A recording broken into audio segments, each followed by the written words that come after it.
that before. That's the scariest thing that we've ever seen. Wait, back up 1 second. If my ability is to be the greatest, then there's no option but to be the greatest.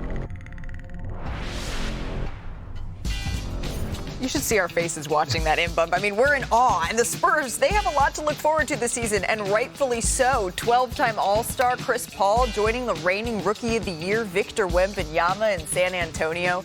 Remember, the Spurs only won 22 games last season, but expectations are high. And the ESPN bet odds are too. They have their win total at 36.5. That's good news for Spurs fans because we know that winning follows Chris Paul everywhere he goes. And it shows up immediately. Every team Paul has joined in his career has improved their win percentage in the first year over the previous season. But the question, Bobby, is how much better will Wemby be when CP3 is on the floor? Well, they're going to be competing for a play-in spot. I think, that, as we said before, to play competitive games when we get into March, he makes everybody better. Even when you looked at that one stat where he was in Oklahoma City, that was post-Paul George.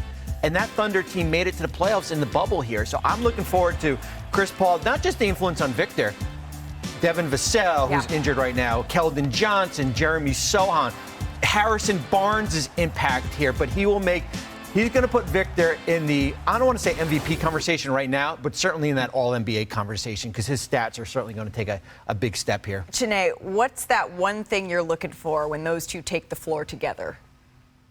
No nonsense. Every possession counts. I have been able to hang out with Chris Paul a couple times during the offseason, and that man is about his business, and that mindset meshes so well with Victor Wembanyama. This young man wants to take not just the league. We saw in the Olympics, he wants to take the world by storm, and I believe that that is going to be, the identity of Chris Paul's mindset as a point guard, who's a little bit undersized but very unselfish, known for his assists, but just his ferocious competitiveness.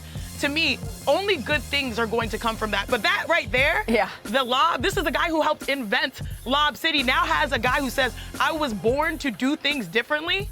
To me, it's a match made in heaven. Yeah, that pick and roll is going to be really interesting to watch, Perk. Yeah, it is. And look, anytime you're able to get a point guard on your team, one of the greatest point guards to ever touch the floor, it's a blessing for your young franchise guy, right? And I look at CP3 like I do with Rajon Rondo, right? And that's him not only being a floor general on the floor, but if you think about what Rondo brought to the table towards the end of his journey, when he was in New Orleans, he taught Anthony Davis and Drew Holiday how to win. He went to Sacramento. He taught DeMarcus Cousins what a winning mentality and how to be a leader. He helped Anthony Davis so much that Anthony Davis wanted him on the Lakers, and he helped the Lakers towards the end of his career win a championship. CP3 has that same effect, right? When you talk about a guy that's a true professional, that's going to know how to carry himself day in and day out and not shortcut anything, that's what Victor needs. That's what he's going to get.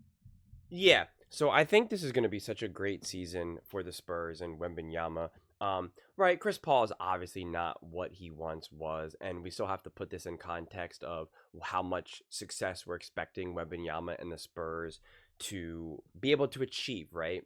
These young guys can only have so much success in the NBA at such an early age unless your team is like really, really stacked, which we can't exactly say the Spurs team is. But what Chris Paul brings is a leader, right? Like, and that's why he didn't really work super well with the Warriors, because one of the biggest things that Chris Paul brings is his leadership, is his ability to be the floor general and be that voice and be that person on and off the court. And the Warriors, that's not, they didn't really need that from him, and so they weren't able to really get the best out of Chris Paul. And so here with the Spurs, like that's exactly what they need. And Wembanyama's ready, right? We did see him in the Olympics, and we saw him almost lead the team, the France almost beating Team USA, right? It took heroics of KD, LeBron, and Steph Curry. It doesn't get more insane than that. Yet, a couple baskets fall the other way, and Wembanyama is a gold medalist, So Wembanyama is going to take over the NBA sooner rather than later. And I think having Chris Paul there is definitely going to turbocharge that and speed that whole process up for sure. Wembanyama is an absolute force to be reckoned with. I think it's potential that he takes over, as long as he stays healthy, he just just ravages every single record, right? Every single points, assists, blocks, rebounds. I mean, like it's just gonna be wild. I mean, what he's doing at such a young age, his size, even his strength. I know he looks skinny, but he's a lot stronger than people give him credit for.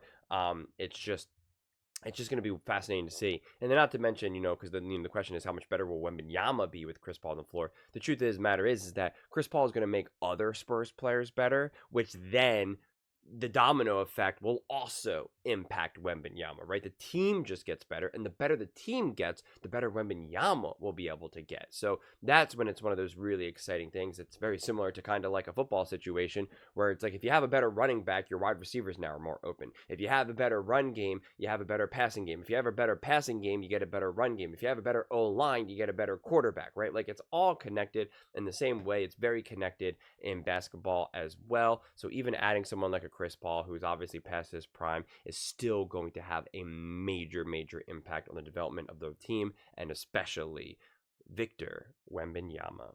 But those are just my thoughts. I'd absolutely love to hear yours. What do you guys all think about Wembanyama? How much better do you think he will be in season 2? And what do you think the expectations are for the Spurs? Let me know in the comments below. I read every single comment, so whether you agree with me or disagree with me, either way, let's get in some discussions, let's get in some fights, but ultimately, let's just have some fun. And please do consider subscribing. We are building an amazing community here, and I'd absolutely love to see you part of it. I want to build something that we all genuinely feel connected to, something that we're really excited to be part of. I think we're well on our way to doing it. And please don't forget to give this video a thumbs up, as it really does help with the visibility and the algorithm. Thank you so much, and see you next time.